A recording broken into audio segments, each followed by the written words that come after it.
The crowd at JFK International Terminal gasps as Imani Davis, a renowned civil rights attorney, stands atop the airline check-in desk, her designer heels crushing boarding passes, her voice amplified through the hijacked PA system.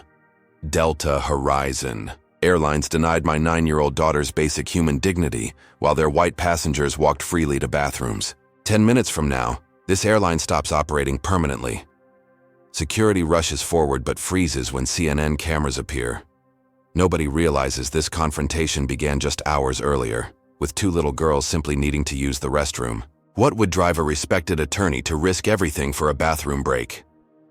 Before I begin this shocking story, tell me where you're watching from. If you believe in justice and equal treatment for everyone, hit that like and subscribe button to stay updated with more powerful stories that expose the truth. 9-year-old twins Zara and Zuri Davis were not ordinary children by any standard. With matching cornrow braids adorned with colorful beads that clicked together when they whispered their brilliant ideas to each other, the girls had already skipped 2 grades and were headed to San Francisco for the National Junior Science Olympiad. Their mother, 38-year-old Imani Davis, watched them with a mixture of pride and anxiety as they boarded Delta Horizon Airlines, Flight 2467 from Atlanta. This trip marked their first major journey since their father's death, 6 months earlier during a routine traffic stop that escalated when officers mistook his insulin pen for a weapon. As a Harvard-educated civil rights attorney specializing in discrimination cases, Imani had fought for others in courtrooms across America, but nothing had prepared her for fighting for justice for her own husband or protecting her daughters, in a world that often seemed determined to diminish their humanity. The first leg of their journey had gone smoothly. The girls quietly read their advanced physics books while sharing occasional bursts of giggles that made other passengers smile. Imani had chosen the connecting flight through JFK International Airport because it offered the girls a brief adventure in New York before continuing to their competition. The captain's voice crackled over the intercom 3 hours into the flight, announcing they were beginning their descent into JFK but warning of unusual turbulence. What should have been a 20-minute landing procedure stretched past 40 minutes as the plane circled repeatedly through rough air pockets that jostled passengers and frayed nerves. Zuri gripped her mother's hand tightly, while Zara, always the more analytical twin, whispered facts about aviation weather patterns to calm herself. "Mom?" Zuri whispered urgently after nearly an hour of extended landing patterns, her voice tinged with embarrassment and growing panic. "I really need to use the bathroom." Beside her, Zara nodded vigorously, her face showing similar distress. Imani pressed the flight attendant call button, and within moments, a flight attendant with a silver name tag reading Brenda Whitmore approached with a practiced smile that didn't reach her eyes. "My daughters need to use the restroom urgently," Imani explained quietly. "The extended landing has been difficult for them." Brenda's smile tightened as she glanced at the twins. "I'm sorry, but the seatbelt sign is on. FAA regulations prohibit any movement during landing procedures. They'll need to wait until we're at the gate." She turned away before Imani could respond, moving quickly down the aisle. 5 minutes later, Imani noticed a young white boy approximately the same age as her daughters being escorted to the bathroom by the same flight attendant. When the boy returned to his seat, his mother gave him a reassuring pat on the shoulder, while casting a smug glance toward the Davis family. Imani pressed the call button again. This time, Brenda's approach was noticeably cooler. "As I explained, FAA regulations prohibit bathroom use during landing. Your children will need to wait." "But you just allowed that young boy to use the restroom," Imani pointed out, keeping her voice level despite her rising anger. "My daughters have been waiting nearly 20 minutes longer." "That was a medical exception," Brenda replied with a dismissive wave. "Unless your children have documented medical conditions, they need to remain seated." Imani felt her attorney, instincts activating. "Medical exception? You didn't ask for documentation. My daughters have been requesting access for over 20 minutes. This is clearly discriminatory treatment." Brenda's face hardened. "Are you accusing me of something, ma'am? Because I can assure you this airline follows all federal regulations without discrimination. If you continue to be disruptive, I'll need to alert the captain."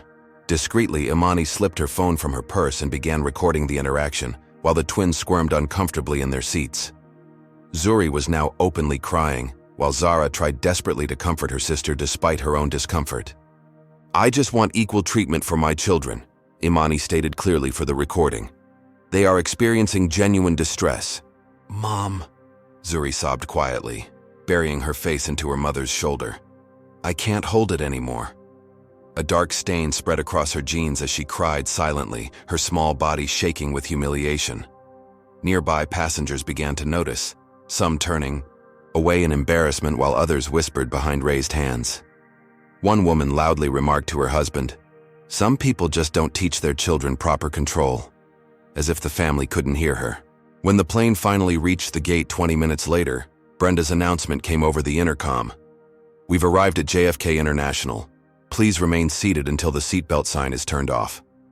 As passengers began collecting their belongings, the flight attendant made one final announcement. "We need to allow our passengers in rows 1 through 15 to depart first today due to a connection issue." The Davis family was seated in row 23. As white passengers filed past them, several made audible comments about the smell and lack of hygiene, while giving the family wide berth. One businessman in an expensive suit loudly asked if he could be reseated on his next flight, away from certain passengers. Zuri sobbed silently into her mother's shoulder, while Zara sat rigid with anger and humiliation, her small fists clenched in her lap, tears streaming down her face as she whispered, "They're treating us like we're not even people, Mom, just like they did to Dad." The Davis family finally exited the aircraft after nearly every other passenger had departed, Imani carrying Zuri's small backpack, while the embarrassed child attempted to hide the visible stain on her clothes. Zara walked beside her sister with protective fierceness, glaring at anyone who dared to stare at them. What should have been an exciting stopover in New York had transformed into a nightmare of humiliation and bias that was only beginning to unfold. Do you think what happened on that airplane was an isolated incident or part of a systemic problem? Comment number 1 if you believe this was deliberate discrimination. Comment number 2 if you think it might have been a misunderstanding. And subscribe to see how this injustice escalates to unimaginable levels. Excuse me.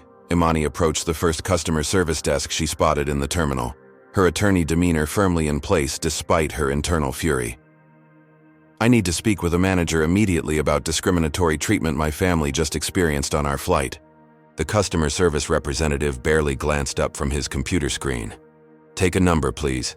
Current wait time for customer concerns is approximately 45 minutes. My 9-year-old daughter had an accident because your flight attendant denied her bathroom access while allowing white children the same privilege," Imani stated loudly enough for nearby passengers to hear. "I need a manager now, and my daughter needs access to facilities to clean up and change." This finally caught the representative's attention. He picked up a phone, speaking in hushed tones before hanging up. "Manager Todd Keller will be with you shortly. Please step aside so I can assist other customers." Todd Keller arrived 15 minutes later, a tall man with a perpetual frown and corporate name badge displayed prominently on his pressed suit. His eyes flicked dismissively over the family before settling on Imani. "I understand there's been some concern about our in-flight procedures. Perhaps we could discuss this privately?"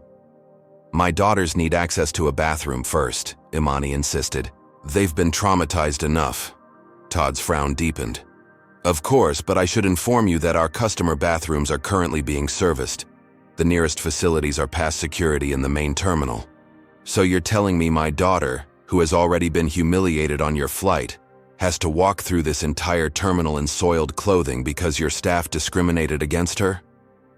Imani's voice rose slightly, drawing attention from passing travelers. "Ma'am, I'd appreciate if you'd lower your voice," Todd replied with obvious irritation. "No one discriminated against your child. Air travel requires certain adjustments, and sometimes kids just need to learn to hold it better." Imani felt a surge of rage, but maintained her professional composure. "My children were denied a basic human necessity while their white counterparts were granted access. I've documented the incident and am prepared to file formal complaints with the FAA, Department of Transportation, and a civil rights lawsuit unless this is addressed immediately." Todd's demeanor shifted from dismissive to hostile. "Are you threatening our airline?" because I should warn you that making unfounded accusations of discrimination is slander, and Delta Horizon has a zero-tolerance policy for passengers who create disturbances." As he spoke, 2 security officers began moving toward them, clearly summoned by someone at the customer service desk. Meanwhile, a white couple at a neighboring service desk was loudly complaining about their seating assignment, with the man pounding his fist on the counter and threatening to call corporate.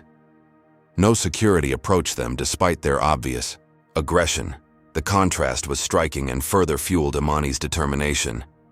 "Girls, stay close," Imani instructed as the security officers approached. The lead officer, a broad-shouldered white man with Blackwood on his badge, positioned himself directly in the family's path. "Is there a problem here?" Officer Blackwood asked, directing his question to Todd rather than Imani. "This passenger is being disruptive and making accusations against our staff," Todd replied. "We may need to escort her from the terminal. I am attempting to access bathroom facilities for my daughter who was denied access during our flight," Imani stated, firmly, her phone now recording openly. "I believe this constitutes a violation of 14 CFR Part 382, which prohibits discriminatory treatment by air carriers, as well as potential violations of Title VI of the Civil Rights Act." Officer Blackwood's expression hardened. "Ma'am, I'm going to need you to put away your phone and lower your voice. Airport security requirements under TSA Regulation Title 49. "I'm fully aware of TSA regulations, Officer Blackwood," Imani interrupted, her Harvard law training evident in her precise citation of legal codes. "As I was informing Mr. Keller, I'm documenting what appears to be a pattern of discriminatory treatment. Now, unless you intend to physically prevent a 9-year-old child from accessing public restroom facilities, I suggest you radio for a female officer to escort us." The twins had retreated to a corner near a charging station, Zuri trying to hide behind her sister, while both girls wiped away silent tears. Their distress caught the attention of passing travelers, including a flight attendant from another airline who approached the scene with concern. "Is everything okay here?" the woman asked, her uniform identifying her as an employee of United Airways. "No, it isn't," Imani replied, grateful for the intervention. "My daughters were denied bathroom access on their flight while white children were permitted to go, resulting in an accident. Now we're being blocked from accessing terminal facilities to clean up." The United employee's expression shifted from concern to outrage. "That's unacceptable. Follow me, please. We have employee facilities closer than the main terminal restrooms." She turned to Officer Blackwood with a professional smile that didn't reach her eyes. "I'll take responsibility for these passengers, thank you." As they began to follow the United employee, Officer Blackwood stepped directly into their path. "Ma'am, these passengers need to remain here until we've completed our security assessment." "My daughters need a bathroom," Imani stated firmly. "Unless you're placing us under arrest, which would require probable cause of criminal activity, we are proceeding to the restroom with this employee's assistance." A small crowd had gathered, several passengers openly filming the confrontation on their phones. Officer Blackwood seemed to register the growing audience and reluctantly stepped aside, but not before speaking into his radio with a code that Imani couldn't quite hear. From the corner of her eye, she noticed a well-dressed businessman watching the scene with unusual intensity before speaking quietly into his phone. The United employee led them to a staff bathroom where Zuri could clean up and change into spare clothes from their carry-on. As Imani helped her daughter, the United employee whispered, "This happens more than you'd think. I'm so sorry." When they emerged 15 minutes later, feeling momentarily relieved, they were greeted by 3 security officers, including Blackwood, who now held their carry-on bags. "We need to conduct a security inspection of your belongings," he announced, his tone suggesting this was non-negotiable. "Please follow me to the screening area." "Our bags were already screened before our flight from Atlanta," Imani protested. "What is the basis for this additional screening?" "Random selection, ma'am," Blackwood replied with a smile that didn't reach his eyes. "Airport security protocols. I'm sure you understand. Would you stand by silently if you witness this happening to a family at an airport? Hit like if you'd speak up against this injustice. Subscribe if you believe everyone deserves equal treatment regardless of race. and leave a comment sharing what you would do in this situation. Now, what will happen when security gets there? Hands on the evidence Imani has collected? The confrontation is about to reach a shocking new level. What began as a simple bathroom request had now escalated into a full security situation. Officer Blackwood led the Davis family to a separate screening area, away from the main security checkpoints, where 2 additional TSA agents waited with blue gloves already donned. Imani noticed that while dozens of travelers passed through regular screening, their family appeared to be the only ones selected for this random enhanced security check. Through the glass partition, she watched as white families sailed through expedited security lanes without a second glance, some even carrying water bottles and other liquids that typically warranted inspection. "Please place all electronic devices in these bins," instructed a female agent whose name tag read Morales. Her expression remained professionally neutral as she added, "This is just a routine secondary screening." "May I ask what flagged us for secondary screening?" Imani questioned, reluctantly placing her phone in the bin. That phone contained the video evidence of discrimination on the airplane, and she felt increasingly uneasy about surrendering it. "Random selection algorithm, ma'am," Agent Morales replied without making eye contact. "Nothing personal." Officer Blackwood interrupted. "We'll need to conduct separate screenings for security purposes. Your daughters will be screened in the adjacent room." "Absolutely not," Imani stated firmly. "My daughters are minors, and I do not consent to their separation from me. Under TSA regulations, children under 13 should remain with their parents during any screening procedure." "Ma'am, I need to remind you that airport security is a federal matter, and non-compliance can result in serious consequences," Blackwood countered, his hand moving subtly toward his radio. Zara, despite her young age, stepped forward and declared, with remarkable composure, "We know our rights. My mom is a lawyer, and she says you can't separate us." Her voice trembled slightly, but her expression remained determined as she gripped her sister's hand. A supervisor appeared, drawn by the escalating tension. His badge identified him as Gary Preston, TSA Supervisory Officer. "Is there a problem here?" he asked, his gaze moving between Imani and Blackwood. "These passengers have been flagged for enhanced screening due to behavioral markers," Blackwood explained before Imani could speak. "They've been uncooperative with airline staff and security personnel. My family has been subjected to discriminatory treatment since boarding our connection in Atlanta," Imani countered. "My daughters were denied bathroom access that was granted to white children, resulting in an accident and public humiliation. Now we're being targeted for random screening that appears anything but random." Preston's expression remained impassive. "I understand your frustration, ma'am, but security protocols are non-negotiable. We've received reports of disruptive behavior, which requires additional screening measures." "What specific behavioral markers justified this screening?" Imani demanded. "I'd like that documented for the record." "That information is classified under transportation security directives," Preston replied smoothly. "Now we can conduct this screening professionally and quickly, or we can escalate to a private room screening, which will significantly delay your connecting flight. Your choice." The twins had moved closer to their mother, their earlier confidence fading as they sensed the growing hostility. Zuri whispered, "Mom, I'm scared," loud enough for the agents to hear. "It's standard procedure to do a quick pat-down for passengers in enhanced screening," Agent Morales explained, approaching the twins. "It only takes a moment." "You do not have my consent to touch my children," Imani stated firmly, stepping between the agent and her daughters. "I am formally objecting to this screening as discriminatory and requesting alternative security measures as provided under TSA Directive 1544-1914. Preston's eyebrows raised slightly at her specific knowledge of TSA procedures. "Restrain her," he ordered suddenly. And before Imani could react, 2 officers gripped her arms while Agent Morales began to pat down the twins despite their frightened protests. "You have no legal right to restrain me or touch my children without consent," Imani shouted, struggling against the officer's grip. "This is assault in violation of TSA's own published procedures regarding child screening protocols." Tears streamed down the twins' faces as they underwent the humiliating pat-down. their mother restrained just feet away. Zuri had begun to hyperventilate, triggering concerns of a panic attack.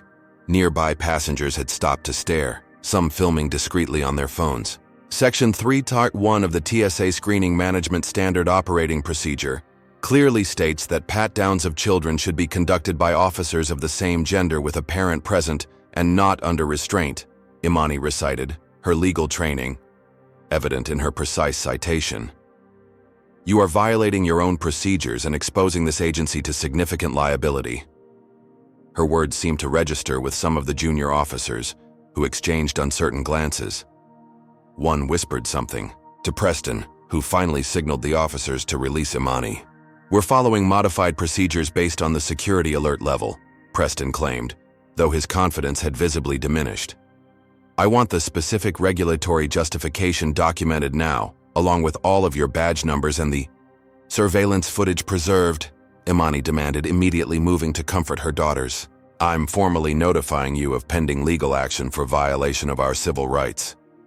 The junior officers grew increasingly uncomfortable, one eventually pulling Preston aside for a whispered conversation. After a tense exchange, Preston's demeanor shifted noticeably. It appears there may have been a misunderstanding regarding the screening protocol, he conceded reluctantly. We'll complete the baggage inspection and return your belongings promptly. Within minutes, their carry-ons and electronic devices were returned, though Imani immediately checked her phone to confirm the video evidence remained intact. To her relief, the footage was still there, and she quickly backed it up to cloud storage before the phone could be confiscated again. You're cleared to proceed to your gate, Preston announced flatly. Delta Horizon Flight 8421 to San Francisco, departing from Gate C-17. The family hurried away from the security area, the twins still shaken by the ordeal. Are we safe now, Mom? Zara asked, her usual confidence subdued. We're going to be fine, Imani assured them, though uncertainty gnawed at her. The confrontation had delayed them considerably, and their connecting flight was scheduled to depart in just 30 minutes. When they finally reached Gate C-17, breathless from rushing through the terminal, they found the gate area empty except for a single Delta Horizon agent who was already shutting down the computer terminal. Excuse me, Imani called out. We're here for Flight 8421 to San Francisco. The gate agent looked up with a frown. I'm sorry. That flight has already completed boarding. The doors are closed. That's impossible, Imani protested, checking her watch. Boarding shouldn't end for another 15 minutes according to our boarding passes. The agent consulted her computer with obvious reluctance. It appears your reservation was canceled approximately 20 minutes ago due to a system flag. I'm showing a security exception code. A security exception? We were just cleared by TSA, Imani explained, frustration mounting. This is clearly retaliation for the complaint I raised about discriminatory treatment. I can't speak to that. Ma'am, the agent replied flatly. The system shows your reservation was canceled. You'll need to visit customer service for rebooking options. As they turned to leave, Imani noticed their flight visible through the window, still parked at the gate with the boarding bridge still attached. The boarding sign remained illuminated over the gate. Their flight hadn't left at all. They had simply been prevented from boarding through deliberate misinformation. The customer service area of Delta Horizon Airlines was crowded with passengers seeking assistance for various travel issues, but the Davis family's situation would soon prove unlike any other. They took their place in line, the twins exhausted and traumatized by the series of hostile encounters they'd already endured. When they finally reached the front of the line after 40 minutes of waiting, they were directed to a service representative named Alice Miller, a woman with a tight blonde bun and eyes that didn't match her practiced smile. How can I assist? You today? Alice asked, her fingers poised over her keyboard. We need to be rebooked on the next available flight to San Francisco, Imani explained, presenting their boarding passes and ID. Our reservation was incorrectly canceled due to a security flag that's already been cleared by TSA. Alice typed for several moments, her expression growing increasingly puzzled. I'm seeing a rather unusual notation on your reservation, she said finally. There's a system flag that's preventing me from rebooking you on any Delta Horizon flight today. What kind of flag? Imani pressed, her attorney instincts heightening. I'm not authorized to provide that information, Alice replied. It appears to be a security-related restriction. The system isn't allowing any override. Imani leaned forward slightly. Are there seats available on the next flight to San Francisco? Alice's fingers moved across her keyboard again. Yes, flight DH994 departs in 2 hours and currently shows 17 open seats in economy. Then please book us on that flight, Imani requested firmly. The security concern has been addressed and cleared by TSA Supervisor Preston. You can call him to confirm if necessary.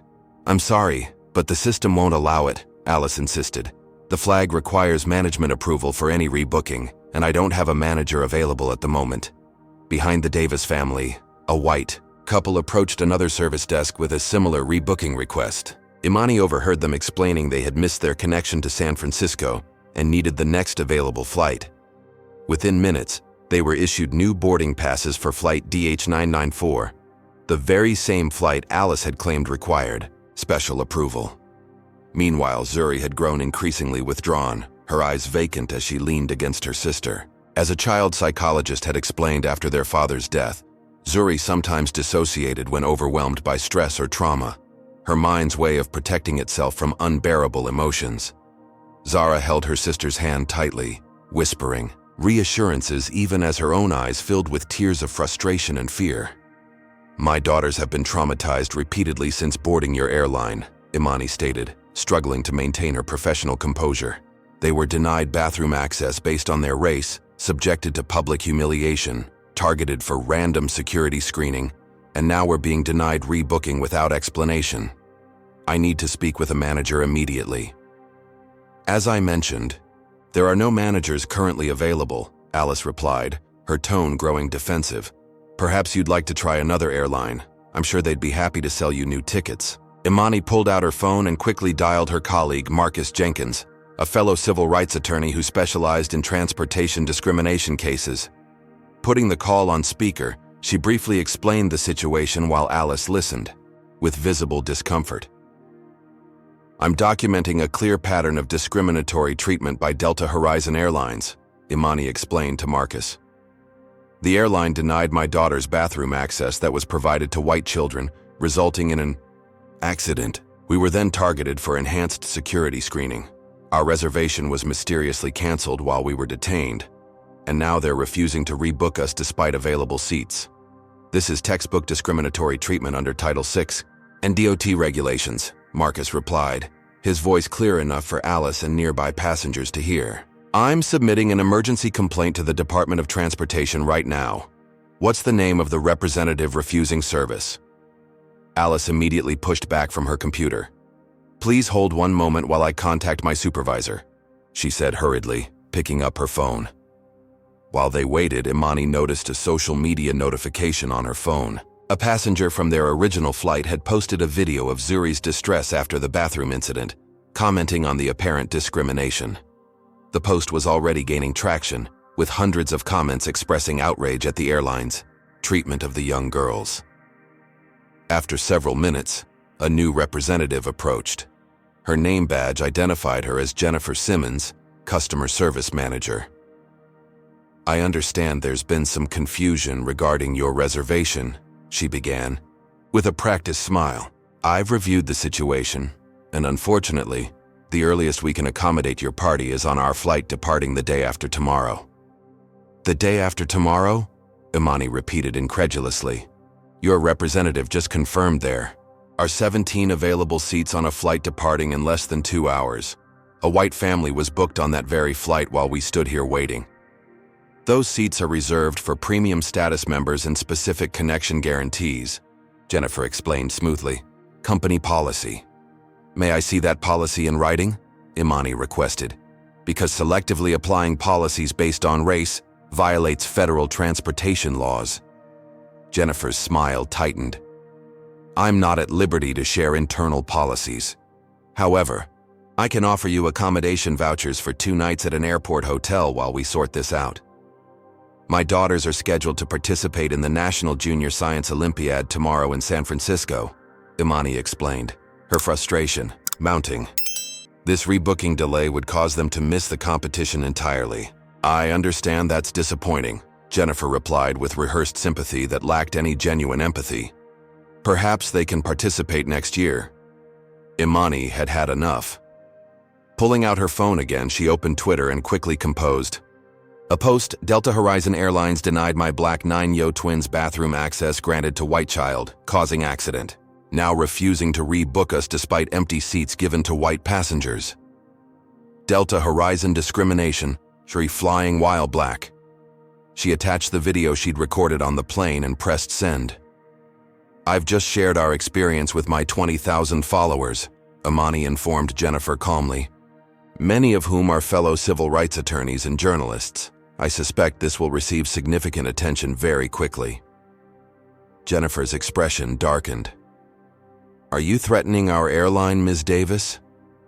I'm exercising my right to share a factual account of my experience, Imani corrected her. Now, would you like to reconsider our rebooking request before this escalates further? Jennifer stepped away briefly, speaking in hushed tones with another staff member. When she returned, her professional veneer had hardened into open hostility. I'll need to ask you to step away from the counter, Ms. Davis. You're creating a disturbance in our terminal. I'm calmly requesting service that you're providing to other customers, Imani replied, standing her ground. Jennifer nodded to someone behind them, and Imani turned to find 2 airport police officers approaching. These passengers are being disruptive and threatening our staff, Jennifer informed the officers before Imani could speak. We've asked them to leave the service area, but they're refusing. The 2 airport police officers approached the Davis family with stern expressions. Officer Ramirez, a heavyset man with a closely trimmed mustache, and Officer Chen, a younger woman with her hand resting near her radio, positioned themselves on either side of Imani. The terminal's bustling activity seemed to slow around them as travelers sensed the brewing confrontation. Have you ever witnessed law enforcement being called on someone simply for standing up for their rights? Comment. Number 1, if you've seen this kind of intimidation tactic before. Number 2, if you're shocked that this still happens in America. Hit subscribe to follow this family's fight against a system that seems determined to break them down at every turn. Ma'am, we've received a complaint that you're creating a disturbance, Officer Ramirez stated flatly. We need you to step away from the counter and lower your voice. I haven't raised my voice once during this interaction, Imani replied calmly. I'm simply requesting the same service being provided to other customers. She noticed Zuri beginning to tremble beside her, eyes wide with fear as she stared at the officers' uniforms and badges. Since their father's death during a police encounter, the sight of law enforcement triggered intense anxiety for both girls. Daddy couldn't breathe, Zuri whispered, beginning to hyperventilate as flashbacks overtook her. They wouldn't listen to him either. Officer Chen's expression softened slightly at the child's obvious distress. What's wrong with her? She asked, more gently than her partner. My husband, their father, died during a police incident 6 months ago, Imani explained quietly. The uniform triggers their trauma. Please give us some space. Officer Ramirez seemed unmoved. We need to see identification and boarding passes immediately, he demanded, his hand shifting to rest on his equipment belt in a subtly threatening door. Before Imani could respond, Zara stepped forward, her 9-year-old frame tiny compared to the towering officers, but her voice surprisingly steady. My mom is a civil rights lawyer. She knows our rights. You're scaring my sister because of what police did to our dad. We haven't done anything wrong except be black in this airport. The raw truth from a child's mouth drew audible gasps from bystanders. A passenger nearby had begun filming the encounter, and others quickly followed suit, phones raised to capture the confrontation. Officer Chen touched her partner's arm, clearly uncomfortable with the growing audience and the optics of intimidating a family with young children.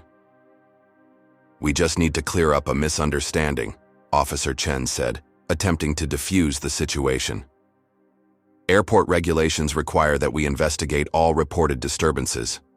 The only disturbance is the systematic discrimination my family has faced since boarding Delta Horizon, Imani stated clearly for the benefit of those recording. My daughters were denied bathroom access that was granted to white children. We were subjected to enhanced security screening without cause. Our reservation was canceled while we were detained, and now the airline refuses to rebook us despite available seats. Officer Ramirez cut her off. This isn't the place for complaints about airline service. We need to move this conversation to a private security office for further questioning. Are we being detained? Imani asked directly. Because unless you're placing us under arrest, we're free to remain in public areas of this terminal. We need to separate you from your children temporarily for standard questioning procedures, Ramirez continued, ignoring her question. It's protocol for situations involving public disturbances. Pure terror flashed across the twins' faces. No! Zuri screamed, clinging to her mother with such force that her small nails left marks. Don't let them take us. They took Daddy and he never came back. The raw emotion in the child's voice stopped conversations throughout the terminal. Passengers had formed a loose circle around the confrontation, many openly recording now. You will not separate me from my minor children, Imani stated with deadly calm, her attorney demeanor fully engaged. Under New York state law and TSA regulations, there is no standard procedure authorizing separation of parents from children, absent evidence of abuse or a court order. Any attempt to separate us constitutes unlawful detention and will result in immediate legal action against you personally and professionally. Her precise legal knowledge clearly caught Officer Ramirez off guard, but he doubled down. If you continue to obstruct our investigation, we'll have no choice but to place you under arrest for interfering with airport security operations.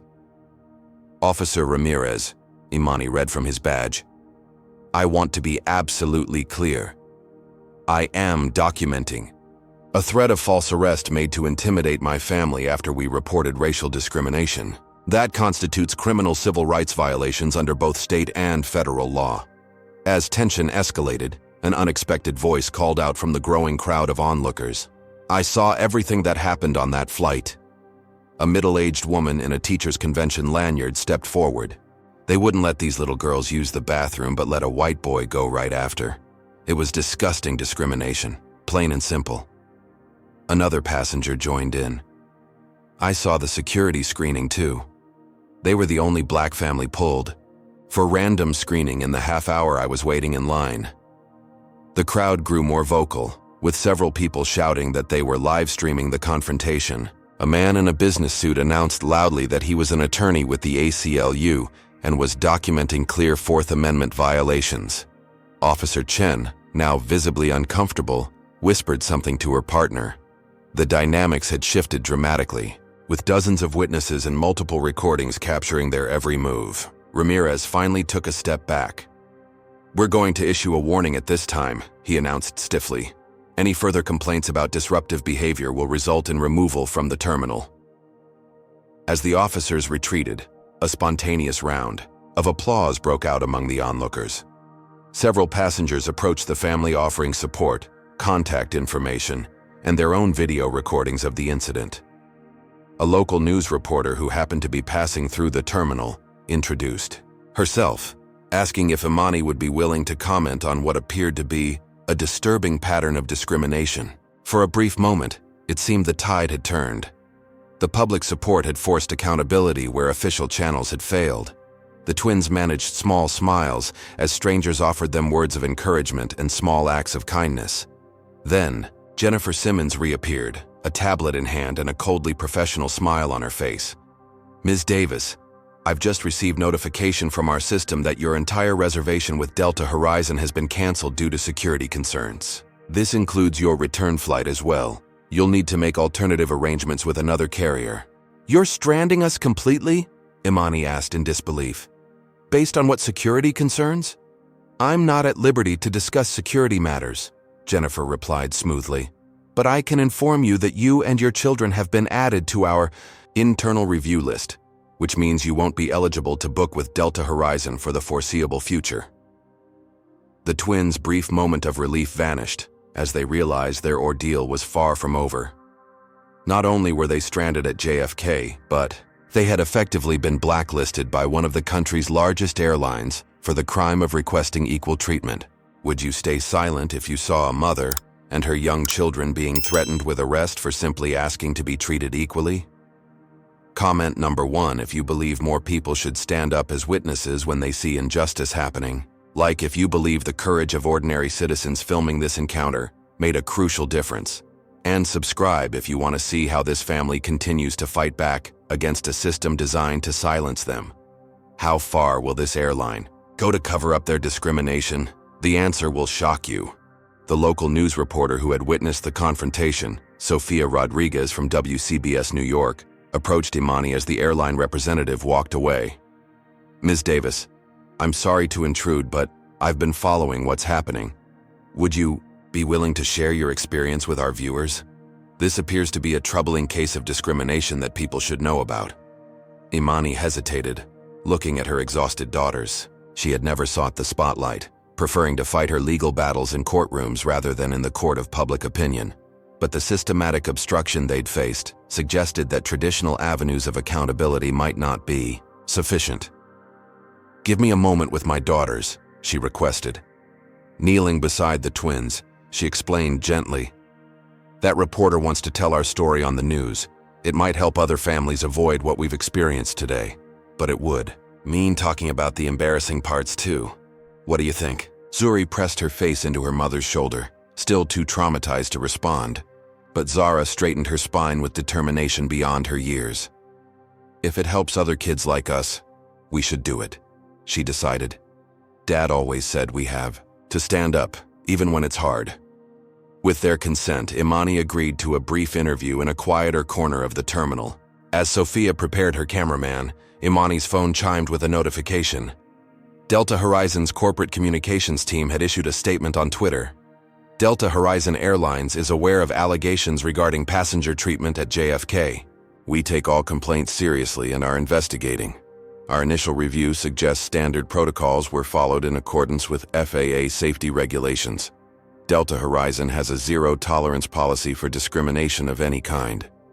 The corporate response was swift but hollow, Imani noted, denying wrongdoing before any meaningful investigation could possibly have occurred. Her own social media post had already amassed thousands of retweets and comments, with the hashtag Delta Horizon Discrimination trending nationally.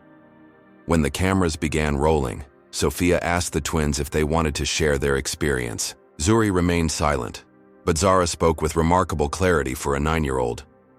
"They wouldn't let us use the bathroom because of how we look," she explained simply. "A white boy got to go right after Mom asked for us. Then they made us feel like criminals for just existing." The raw truth from a child's perspective was devastating in its simplicity. As the interview continued, Imani detailed the escalating pattern of discrimination they'd encountered. Halfway through her account, she noticed several airline representatives hovering nearby, watching with visible concern as their treatment of the family was broadcast live to the New York metropolitan area. Minutes after the interview began streaming on WCBS's social platforms, Imani's phone exploded with notifications. National news networks were picking up the story, requesting comment and follow-up interviews. Civil rights organizations were reaching out offering support and legal assistance. The story was spreading faster than Delta Horizon could contain it. During the interview, Gregory Wilson, CEO of Delta Horizon, issued an emergency statement from the airline's headquarters in Atlanta. Delta Horizon Airlines categorically denies any racial motivation in today's regrettable incident at JFK. Safety protocols sometimes require difficult decisions that may appear discriminatory without full context. We are reviewing the situation and will address any procedural improvements needed. We have reached out to the Davis family to resolve this misunderstanding. Sophia showed Imani the statement on her phone. "Would you like to respond to this?" "We have received no contact from Delta Horizon offering resolution," Imani replied calmly. "And characterizing systematic discrimination as a misunderstanding demonstrates the problem. This wasn't a single employee making a poor decision. This was coordinated denial of service across multiple departments, culminating in security threats and complete cancellation of our travel plans." As the interview continued, social media researchers began sharing their findings. Delta Horizon had faced multiple discrimination complaints over the past 5 years. Most settled quietly with non-disclosure agreements. Former employees were breaking their silence, describing an internal culture that encouraged staff to profile passengers based on appearance and treat them accordingly. The interview was reaching its conclusion when 2 men in expensive suits approached, attempted to step between the camera and the family. "This interview needs to end immediately," one announced, handing Sophia a business card identifying him as Delta Horizon's regional legal counsel. "You're broadcasting allegations that could constitute defamation against our company." Sophia, an experienced reporter, stood her ground. "We're conducting a legitimate news interview about a matter of public interest. Your attempt to interrupt constitutes interference with the press." The lawyers turned to Imani. "Ms. Davis, Delta Horizon is prepared to offer compensation and accommodation to resolve this unfortunate misunderstanding, provided this interview ends now and no further public statements are made." "You're attempting to buy my silence rather than address the discrimination my children experienced," Imani observed, loud enough for the still-rolling cameras to capture. "That speaks volumes about your priorities as a company." The confrontation with Delta Horizon's legal team only fueled public interest in the story. Within hours, major networks from CNN to MSNBC were covering the unfolding situation at JFK. Social media users began sharing their own experiences of discrimination while flying, specifically tagging Delta Horizon in their posts. As evening approached, the Davis family remained stranded at JFK with no clear path forward.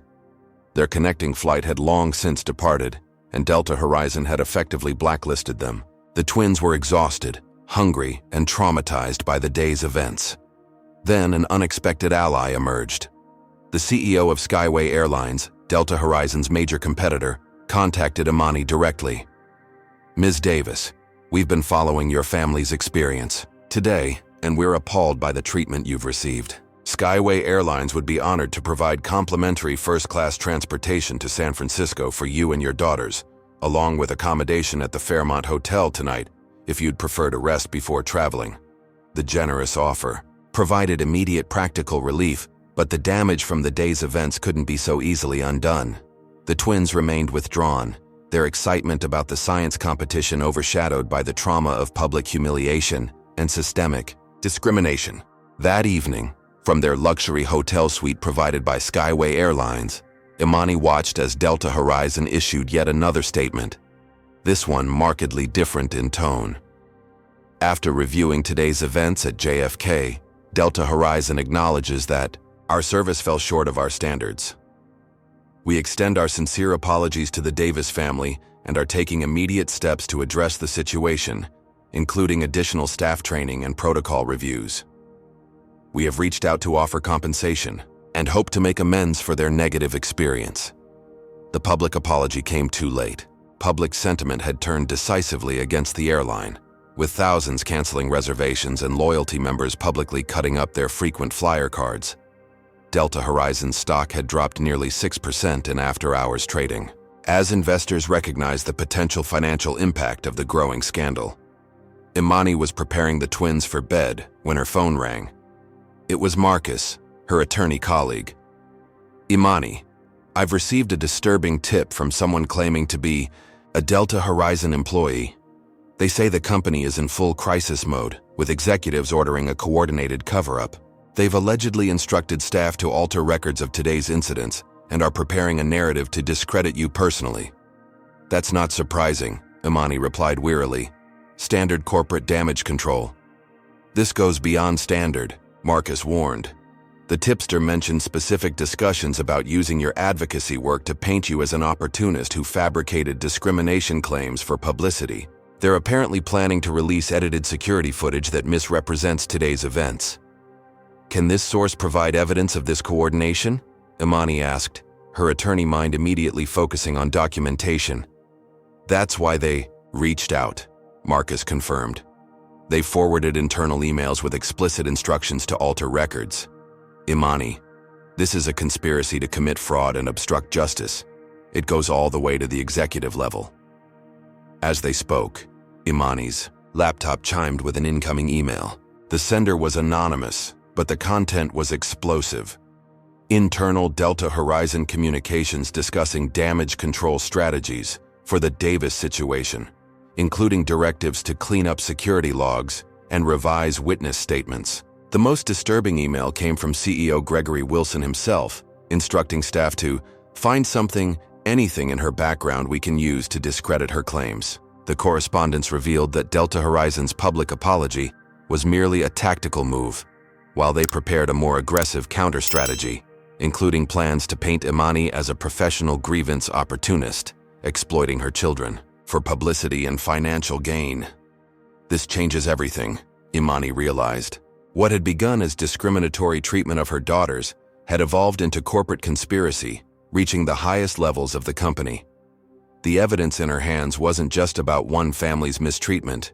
It exposed systemic discrimination, embedded in corporate culture and executive decision-making.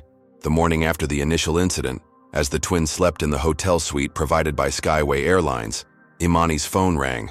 The caller ID showed an unlisted number. "Ms. Davis, my name is Janet Reynolds. I'm a senior data analyst at Delta Horizon Airlines." The woman's voice was hushed, nervous. "I need to meet with you urgently. What I have to share could explain why your family was targeted yesterday." Imani's years as an attorney had taught her to be cautious. "I appreciate your call, Ms. Reynolds, but I'd need more information before agreeing to a meeting." "I understand your hesitation," Janet replied. "I've worked for Delta Horizon for 11 years. 6 months ago, I was assigned to a confidential project called Passenger Flow Optimization. What they didn't tell me was that I was actually helping develop a passenger profiling algorithm that factors in race, nationality, and appearance to determine service levels and security screening intensity." Imani sat up straighter. "Are you saying Delta Horizon has implemented an automated discrimination system?" "It's disguised as a risk assessment tool, but yes," Janet confirmed. "The algorithm assigns passengers a service priority score that determines everything from bathroom access during turbulence to rebooking priority during cancellations. The system consistently deprioritizes passengers of color, especially those traveling with children, under the premise that they're less likely to be high-revenue customers or influential complainants." "Do you have documentation of this?" Imani asked, her mind racing with the legal implications. "Yes, and I'm willing to provide it. When I saw what happened to your daughters yesterday, I knew I couldn't stay silent anymore. This isn't an isolated incident. It's systematic discrimination by design." They arranged to meet in Imani's hotel suite at noon, with Janet bringing documentation of the algorithm and its implementation. Imani contacted Marcus to join them, remotely for the meeting, his expertise in data privacy and corporate malfeasance potentially crucial for understanding the full implications of Janet's revelations. When Janet arrived, she appeared nervous but resolute. A middle-aged woman with graying hair and sensible clothing, she seemed an unlikely whistleblower. "I've worked in data analytics my entire career," she explained as she set up her laptop. "When they assigned me to this project, they described it as optimizing customer experience based on value metrics. It wasn't until I saw the variables being weighted that I realized what we were actually building." Janet pulled up a complex spreadsheet showing passenger characteristics and corresponding priority scores. The algorithm factored in obvious elements like frequent flyer status and ticket price, but also included variables like ethnic appearance descriptor, accent, detection metric, and cultural attire indicator. The system automatically downscores passengers it identifies as likely minorities, Janet explained. "It's disguised in technical jargon, but the effect is clear. Passengers of color consistently receive lower service priority. The algorithm even factors in whether children are present, assuming families of color with children are more likely to create service burdens without corresponding revenue potential." Imani's blood ran cold as she reviewed the documentation. This isn't just discrimination. It's mechanized bigotry disguised as business optimization. "What's most disturbing is how it's implemented," Janet continued.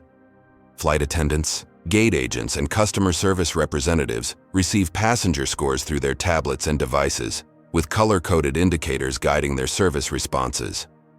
They're not explicitly told it's based on race, just that the system has identified priority passengers versus standard service passengers. How widespread is this implementation? Marcus asked from the video call display.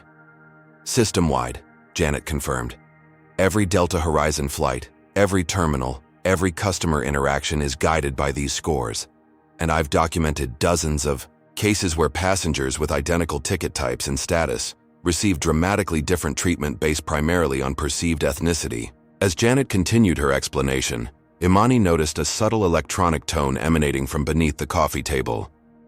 Kneeling down to investigate, she discovered a small listening device magnetically attached to the table's metal frame. "We're being monitored," she whispered, showing the device to Janet without removing it. They continued their conversation while Imani wrote on a notepad. "Room bugged. Continue talking while I search." A methodical sweep of the suite revealed 3 additional listening devices planted in strategic locations. Whoever had bugged the room had done so recently and professionally, suggesting resources far beyond an individual actor. They continued their discussion verbally, while communicating critical points in writing, careful not to alert whoever was monitoring that they'd discovered the surveillance.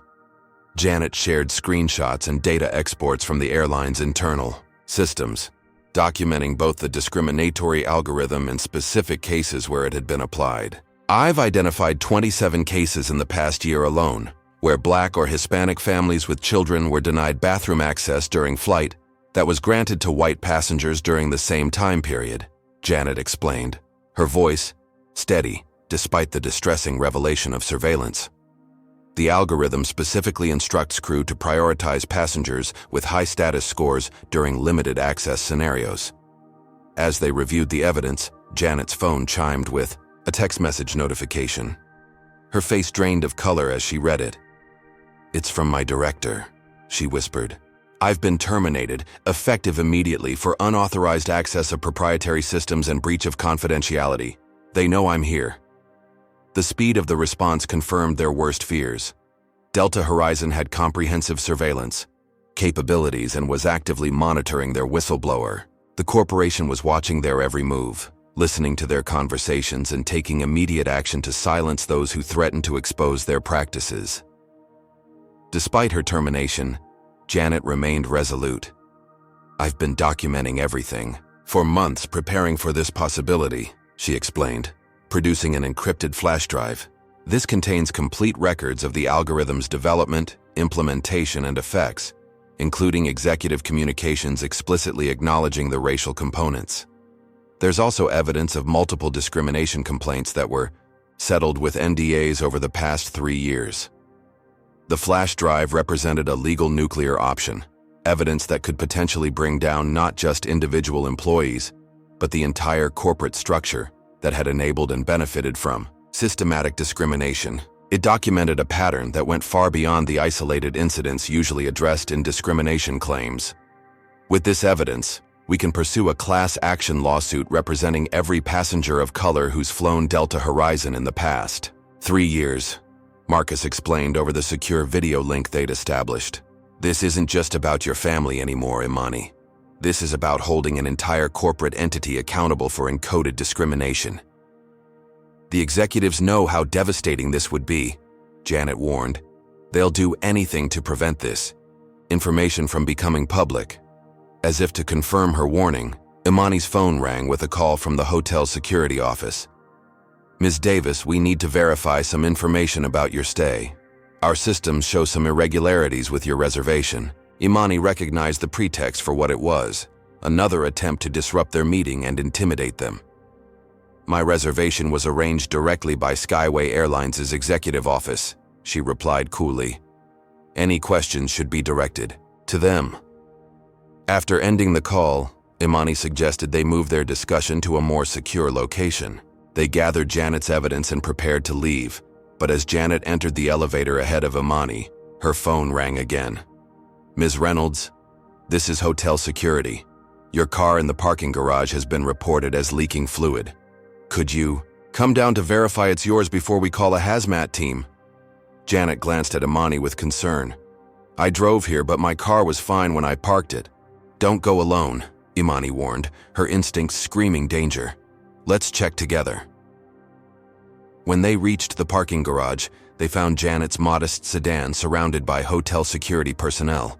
As they approached, a security officer held up his hand to stop them.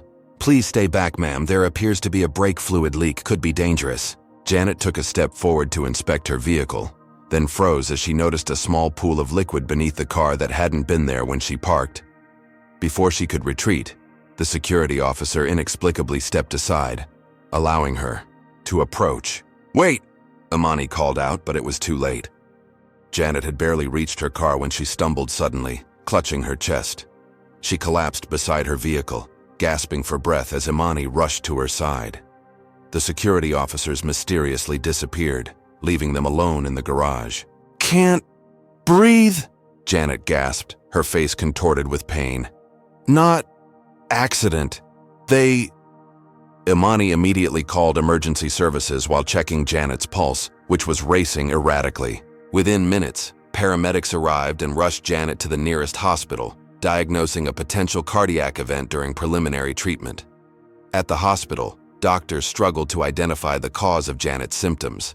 Her condition stabilized, but remained serious, and she was transferred to intensive care, unable to communicate further with Imani.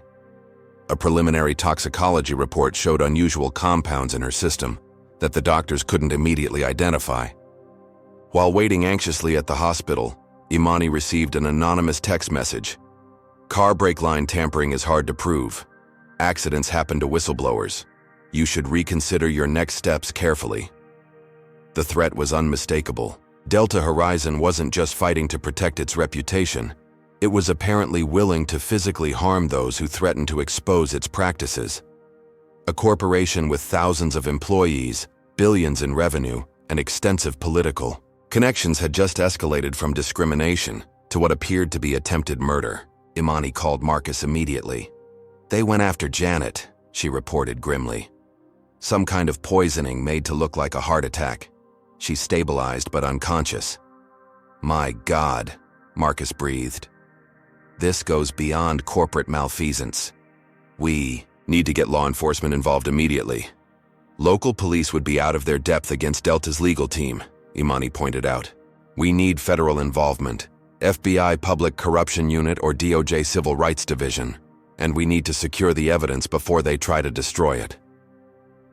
As they spoke, Imani noticed a man in a dark suit watching her from across the hospital waiting room, making no attempt to disguise his surveillance. When she met his gaze directly, he simply smiled and tapped his watch, as if to say her time was running out.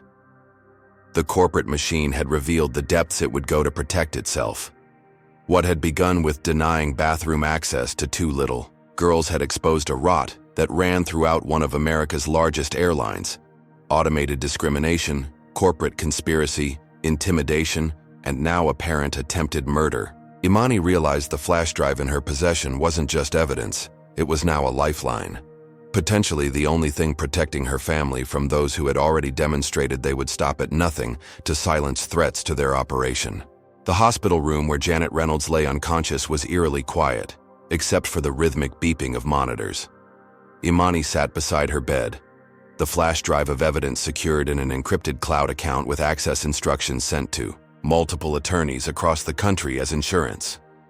Have you ever felt that powerful institutions would go to any length to silence those who expose their wrongdoing? Comment number 1 if you believe corporations often place profits above human dignity, or number 2 if you're shocked by how quickly this escalated from discrimination to apparent attempted murder. Hit subscribe if you want to see how this family stands strong against seemingly insurmountable corporate power. Imani's phone rang, displaying the hotel's number. "Ms. Davis, this is front desk security. We've received some concerning reports of individuals asking about your room number. As a precaution, we've assigned hotel security to your floor." "Thank you," Imani replied, a chill running down her spine. "My daughters are alone in the room right now. Can you confirm someone is with them immediately?" "We have personnel en route," the security officer assured her. "We've also alerted local police to increase patrols near the hotel." Imani ended the call and immediately dialed the twins' room. When Zara answered, Imani kept her voice calm despite her racing heart. "Sweetheart, hotel security is sending someone to check on you. Don't open the door for anyone else. I'm coming back right now." "Mom, someone's already been knocking," Zara whispered, fear evident in her voice. "They said they were room service, but we didn't order anything." "Stay in the bathroom and lock the door," Imani instructed, already running toward the hospital exit. "Don't make any noise. I'll be there in 15 minutes. The taxi ride back to the hotel was excruciating, each minute stretching like an hour, as Imani imagined the worst. When she finally reached the twins' floor, she found 2 hotel security guards stationed outside their door. "We've secured the room, Ms. Davis," one informed her. "There was an unauthorized attempt to enter using a service key card, but our systems flagged it as suspicious since no service was scheduled." Inside the room, the twins rushed into their mother's arms, trembling with fear. "Someone tried to come in twice, Mom," Zuri explained, her voice small and frightened. "They jiggled the handle really hard the second time." Hotel security had preserved surveillance footage showing a man in a hotel uniform attempting to enter their room. The uniform appeared genuine, but the hotel had no record of maintenance or housekeeping scheduled for their suite. The security breach was sophisticated and suggested inside access to hotel operations. As Imani comforted her daughters, her phone chimed with an email notification. The subject line made her blood run cold. "Science Olympiad registration canceled." The email, from the National Junior Science Olympiad Organizing Committee, stated, "Due to concerns raised about the validity of qualification documentation, the registration for participants Zara and Zuri Davis has been placed under review. Per competition policy, participants under review are ineligible to compete pending resolution." "Someone's trying to take away the competition too?" Zara asked, reading the email over her mother's shoulder.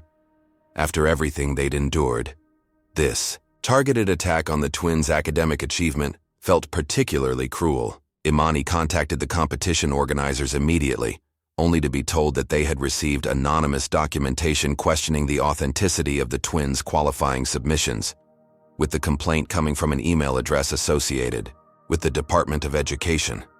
It was a sophisticated attempt to use official channels to further punish the family for speaking out. As Imani worked to resolve the false complaint, she received a call from Skyway Airline's security team. "Ms. Davis, we've discovered some concerning information you should be aware of. The hotel where you're staying is owned by Horizon Global Partners, a subsidiary company of Delta Horizon Airlines' parent corporation." The revelation explained how their hotel room had been so easily compromised and bugged. They weren't just staying in any hotel, they were effectively housed in property controlled by the very corporation targeting them. "We need to move you immediately," the Skyway representative continued. "We've secured accommodations at an independent property with enhanced security protocols. A car is already en route to your location." The midnight hotel change was executed with military precision. Skyway Airlines had engaged a private security team specializing in executive protection, and the family was transferred to an undisclosed boutique hotel in Manhattan with no corporate affiliations to any airline. Their new accommodation featured a 2-bedroom suite with secure access, private elevator, and 24-hour security personnel stationed in the hallway. The Black Women's Legal Defense Fund, having learned of the family's situation through media coverage, had arranged for additional security professionals to supplement Skyway's team. Despite these precautions, the threats continued to escalate. Around 2 a.m., Imani received an anonymous text message. "Your daughters look peaceful when they sleep. Blue pajamas with stars. Braided hair with purple beads. Second floor, east-facing windows." The message included details that could only be known by someone who had visual access to the twins in their previous hotel room.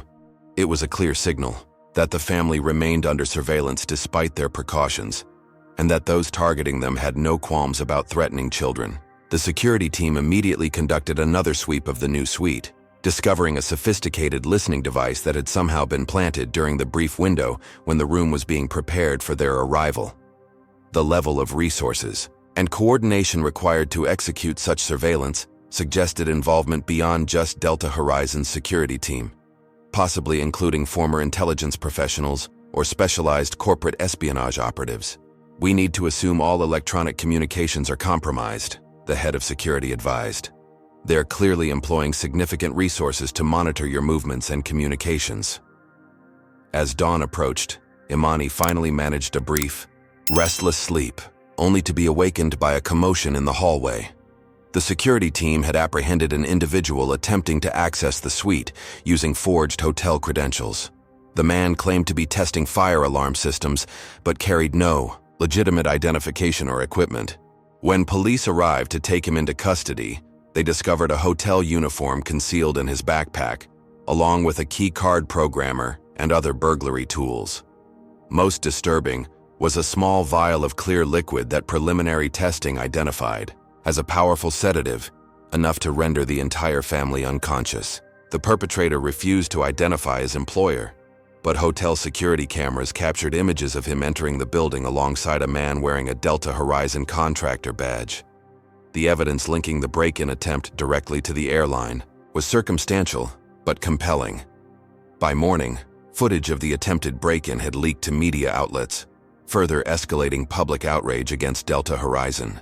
The airline issued yet another statement denying any involvement and claiming the contractor badge appeared to be counterfeit. But public sentiment had already turned decisively against them. The private security team, now augmented by off-duty police officers hired by Skyway Airlines, established a secure perimeter around the family's suite. They implemented counter-surveillance measures and restricted all electronic communications to secure channels provided by Marcus's law firm. It was through one of these secure channels that Imani received disturbing news from the twin school principal in Atlanta. "Someone claiming to be from the Department of Education's Cybersecurity Division accessed our systems yesterday," the principal explained. "They claim to be conducting a routine security audit, but we've since discovered that all academic records for Zara and Zuri have been deleted from our databases. Fortunately, we maintain offline backups, but it was clearly a targeted attack. The systematic assault on every aspect of the family's life, from physical safety to academic achievements, revealed the lengths to which Delta Horizon would go to discredit and silence them. What had begun with bathroom access denial had escalated to corporate espionage, identity fraud, computer crimes, and attempted breaking and entering with what appeared to be intent to drug or harm the family. With each escalation, however, the corporation created more evidence of its conspiracy. The private investigator's arrest provided physical evidence connecting the airline to criminal intimidation. The cyber attack on the school had left digital fingerprints that forensic analysts could trace. The surveillance devices contained serial numbers and technical signatures that could potentially identify their manufacturers and purchasers. As Imani documented each incident and secured the growing body of evidence, she received an unexpected call from the New York State Attorney General's office. "Ms. Davis, we've been monitoring the situation involving your family and Ms. Davis. We've been monitoring the situation involving your family and Delta Horizon Airlines," the Assistant Attorney General explained. "The Attorney General is concerned about the pattern of escalation and potential criminal activities directed at your family. We'd like to offer police protection while our office reviews the evidence for possible state charges." The offer of official protection marked a critical turning point. What had begun as private discrimination had escalated to the point where law enforcement could no longer ignore the criminal implications. The systematic targeting of the Davis family had crossed boundaries that demanded official intervention. With state police officers now supplementing their private security detail, the family finally had a moment to breathe. The twins, exhausted by the constant stress and fear, curled up together on the hotel suite sofa, finding comfort in each other's presence as they had done since infancy. "Is it always going to be like this, Mom?" Zara asked quietly. "People hating us just because of how we look?" Imani sat beside her daughters, choosing her words carefully. "Not always, sweetheart. What's happening now is terrible, but it's also exposing something that needs to change. Sometimes things have to get worse before they can get better." "Like when you have to clean out an infected cut?" Zuri asked, her scientific mind making the connection. "It hurts more at first, but then it can heal properly?" Imani smiled sadly. Exactly like that.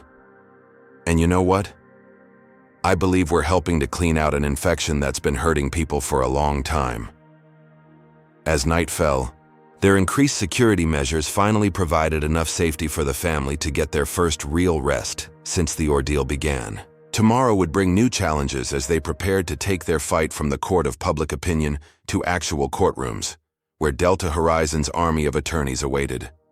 Do you believe this family's courageous stand will lead to real change, or will corporate power ultimately prevail? Hit like if you're inspired by their refusal to back down despite escalating threats. Comment number 1.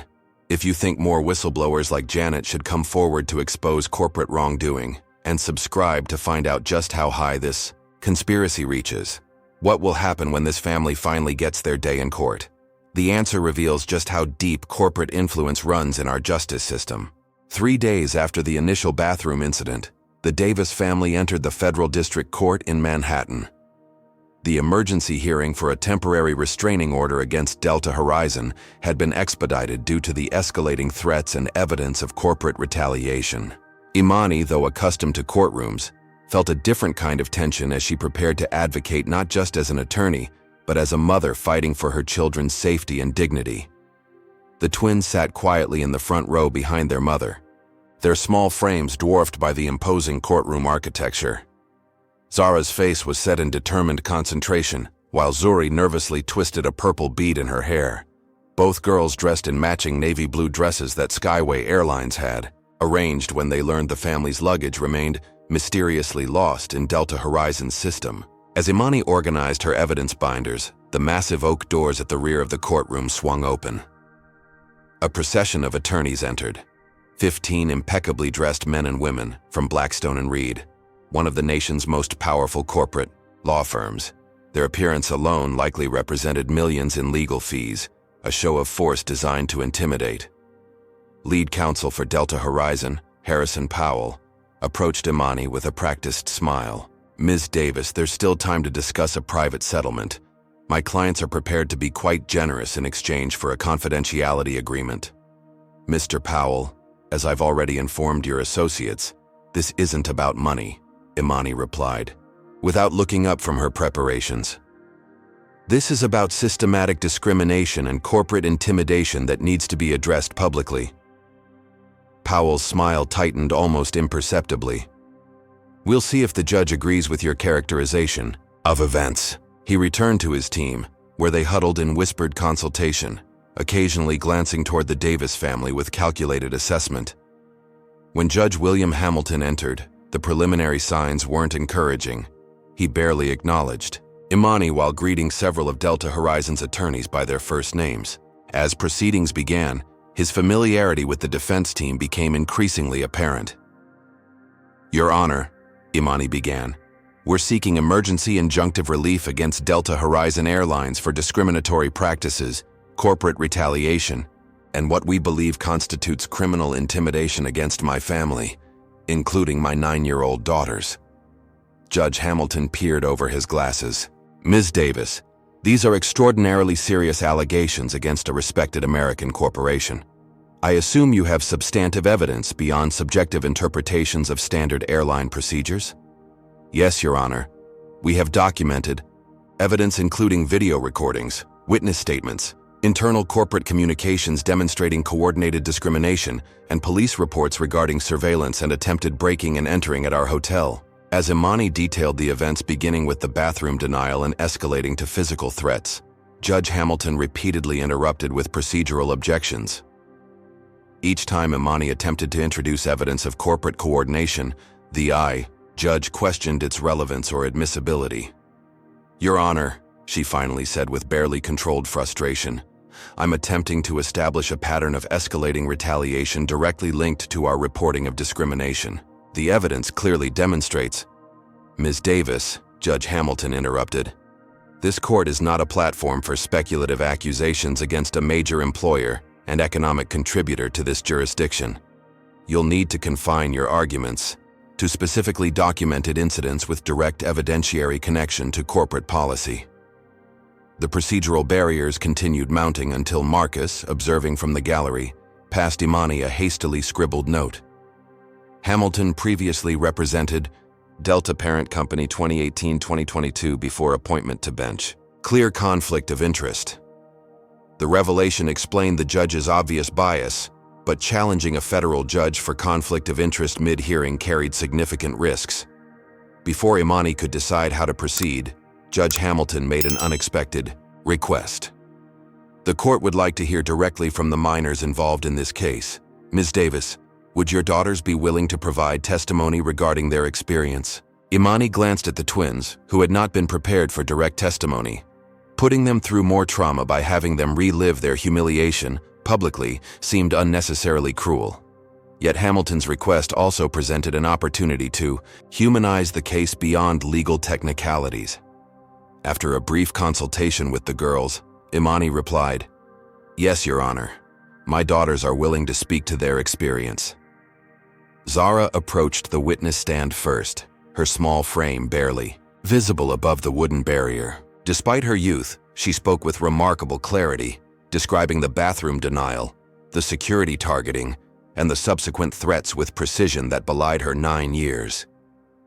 "The flight attendant told my mom it was against the rules for us to use the bathroom," she explained. "But then she let a white boy go right after. My sister had an accident because they wouldn't let her go, and everyone could see. People said mean things about us smelling bad. They made us feel like we weren't even people." When asked about the security incidents, Zara's voice grew quieter, but remained steady. "I was scared the police would hurt my mom like they hurt my dad. Then people tried to break into our hotel room. Mom says it's because they don't want anyone to know what the airline did to us." Zuri's testimony followed, her more emotional account of the humiliation bringing several spectators to tears. "I tried to hold it as long as I could," she explained in a small voice. "But they kept saying no, only to us. Then everyone was looking at me and laughing. I just wanted to disappear." The twins' straightforward testimony created a palpable shift in the courtroom atmosphere. Even several of Delta Horizon's attorneys appeared uncomfortable, avoiding eye contact with their clients, as the children described their experience. Judge Hamilton, however, remained unmoved. After hearing arguments from both sides, he delivered his ruling with barely concealed bias. While this court sympathizes with any discomfort experienced by the minor plaintiffs, the evidence presented fails to establish discriminatory intent or corporate retaliation, meeting the high standard required for emergency injunctive relief. The temporary restraining order is hereby denied, and this matter is referred to standard civil procedure channels for further consideration. The ruling effectively denied the family any immediate protection from Delta Horizon's escalating tactics. As court adjourned, Powell approached with another settlement offer, this one including a non-disclosure agreement so comprehensive it would prohibit the family from ever mentioning Delta Horizon in any context. "This is their final offer," Powell stated confidently. "You've seen how this will play out in court. Take the money and put this behind you." Instead of responding directly, Imani turned to her legal assistant who had been seated in the gallery. "File our appeal and emergency motion with the Second Circuit immediately, and contact the Judicial Ethics Committee regarding Judge Hamilton's undisclosed prior relationship with the defendant." Powell's confidence faltered. "You're making a mistake, Ms. Davis. No one wins against Delta Horizon in the long run." "We'll see about that," Imani replied, gathering her materials as media representatives waited just outside the courtroom doors. The family had barely returned to their secure hotel when Imani received notification that an appellate judge had granted an emergency stay of Hamilton's ruling, citing serious concerns about procedural irregularities and potential judicial conflict of interest. The appellate court ordered an expedited review of the case by a different district judge, specifically addressing the evidence of corporate retaliation that Hamilton had dismissed. While the legal battle continued, an unexpected ally emerged. An anonymous message arrived through Marcus's secure communications channel. "Board meeting yesterday heated. Not all of us support how this is being handled. Some of us believe CEO Wilson has gone too far. Evidence being preserved despite destruction orders. We'll contact again when safe." The message was signed simply, "Board Member," suggesting a division within Delta Horizon's leadership. The corporate monolith was showing cracks, with at least some executives recognizing that the campaign against the Davis family had crossed ethical and legal boundaries. This potential ally provided a glimmer of hope, but was quickly overshadowed by a new attack. Imani received formal notice from the Georgia State Bar Association that an ethics complaint had been filed against her, alleging misuse of legal credentials to intimidate service personnel and fabrication of discrimination claims for financial gain. The complaint was suspiciously detailed, citing witness statements from airline staff that contradicted video evidence. The coordinated assault now targeted not just the family's immediate safety, but Imani's professional standing, her ability to practice law and support her children. The ethics complaint, while clearly fraudulent, would require formal response and could potentially trigger licensing reviews that would drain resources from their fight against Delta Horizon. "They're trying to destroy everything about us," Imani realized as she read the complaint. "Our safety, the girls' education, my career, they won't stop until we're completely silenced." Yet with each escalation, Delta Horizon created more evidence of corporate conspiracy and retaliation. The ethics complaint contained details that could only have come from airline executives, creating a documentary trail linking corporate leadership directly to the intimidation campaign. Each attack strengthened their legal case, even as it increased the personal toll on the family.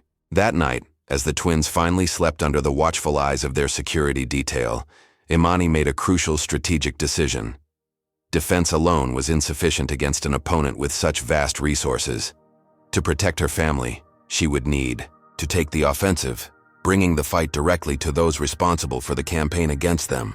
By the time dawn broke over Manhattan, Imani had developed a comprehensive counteroffensive. Her first call was to Marcus, who had been coordinating with a network of civil rights attorneys across the country. "We've identified at least 37 potential plaintiffs with similar experiences on Delta Horizon flights," Marcus reported. "The algorithm whistleblower Janet exposed gives us grounds for a class action that could involve thousands of passengers." "What's Janet's condition?"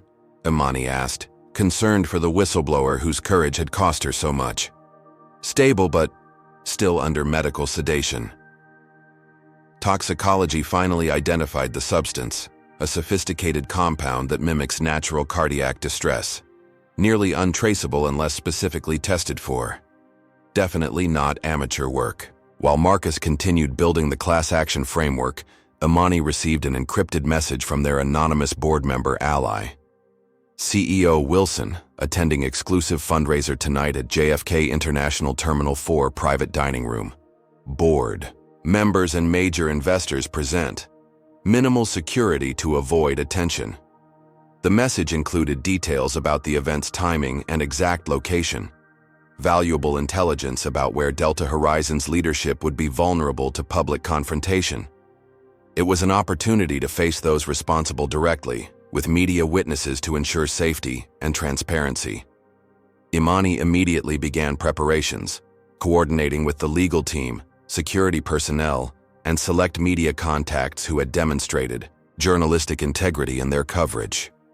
Simultaneously, a coordinated social media campaign organized by civil rights groups was revealing hundreds of similar discrimination cases involving Delta Horizon, creating a virtual tsunami of testimonials from affected passengers. By late afternoon, airport employees from multiple airlines had learned of the planned confrontation through insider channels. Many had witnessed discrimination against passengers but feared reporting it due to corporate retaliation. Now, seeing the Davis family's public stand, they began organizing their own solidarity action. As evening approached, the twins sat with their mother in the secure vehicle provided by their protection team. "Are you sure you want to come with me?" Imani asked them.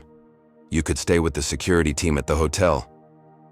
Zara shook her head, firmly. "We need to be there, Mom. It's our story too."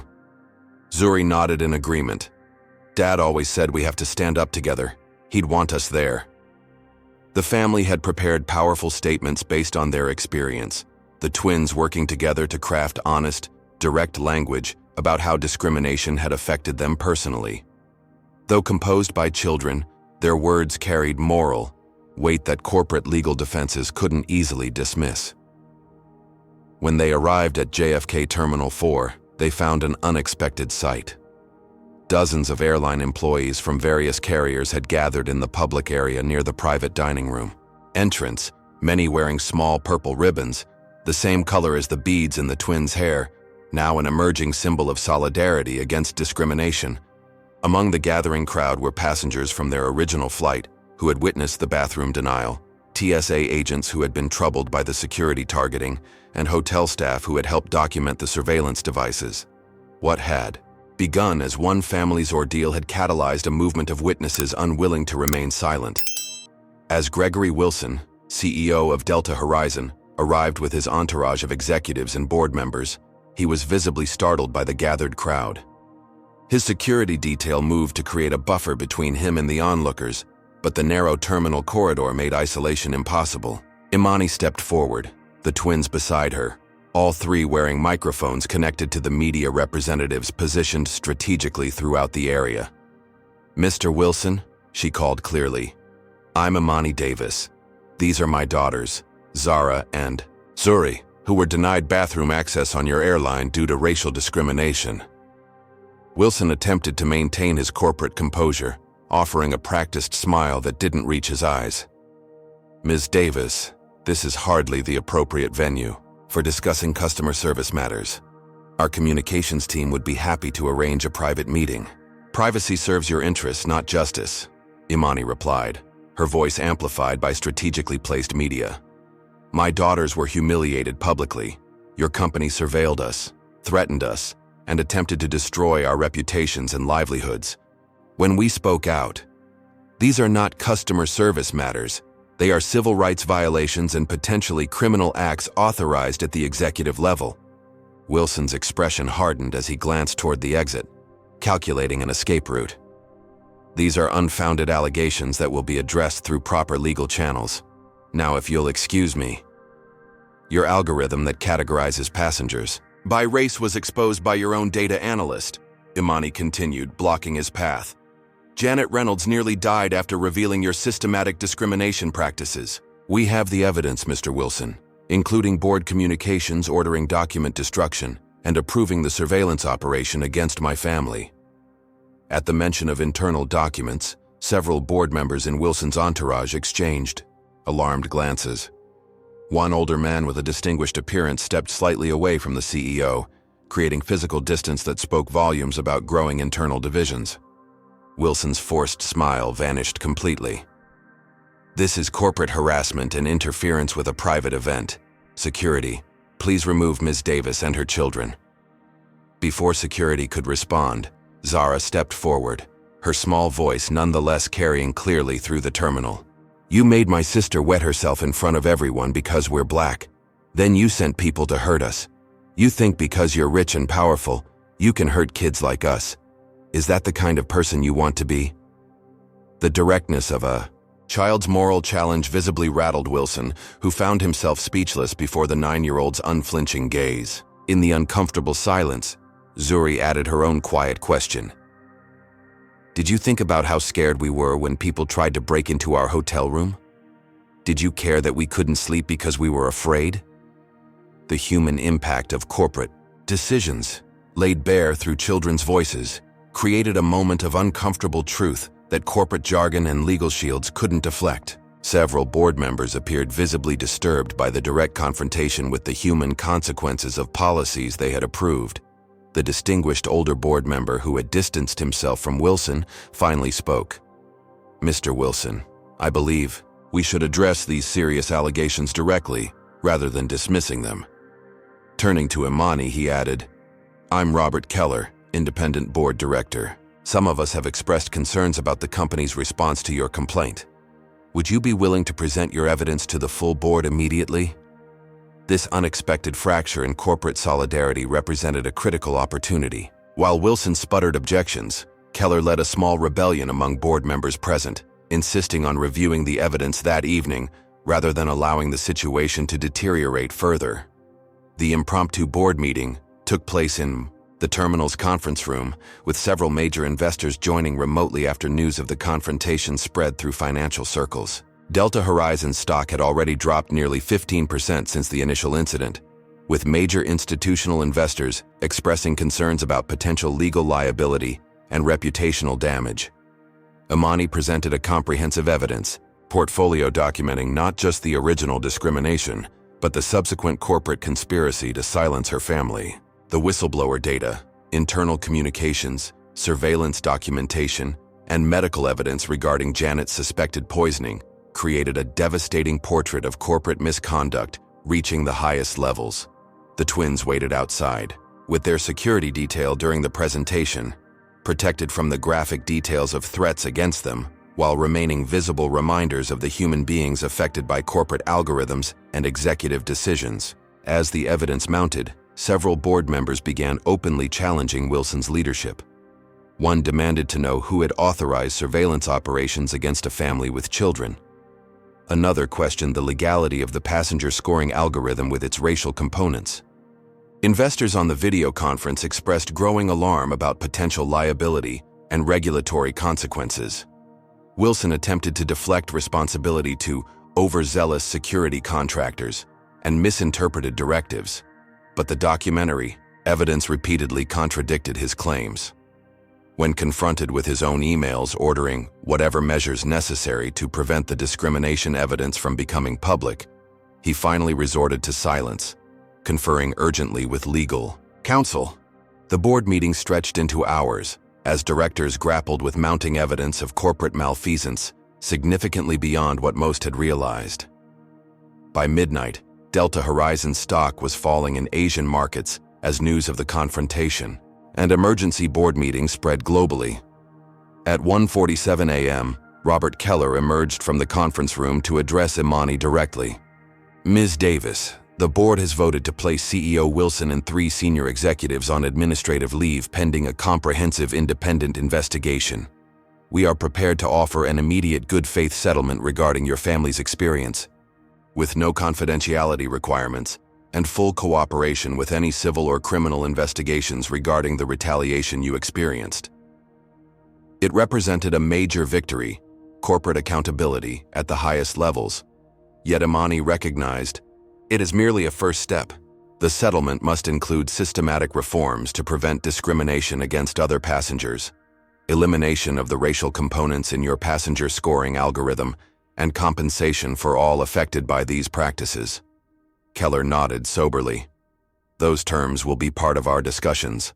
The board has already voted to suspend the algorithm in question immediately and to preserve all related data for review by appropriate authorities.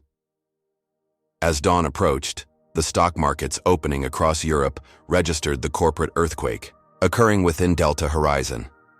Major shareholders were demanding answers, regulatory agencies announcing investigations, and competitor airlines strategically distancing themselves while implementing hasty reviews of their own customer scoring systems. The Davis family returned to their secure hotel, exhausted but having achieved a decisive breakthrough. The twins, despite their exhaustion, showed the first genuine smiles since their ordeal began. "Did we win, Mom?" Zuri asked sleepily as Imani tucked them into bed. "We've won an important battle," Imani answered truthfully, "but making sure this never happens to another family will take more work." "We'll help," Zara mumbled, already half asleep. "Right after we win the science competition." The science competition. Imani had almost forgotten their original purpose, for traveling amid the chaos of recent days.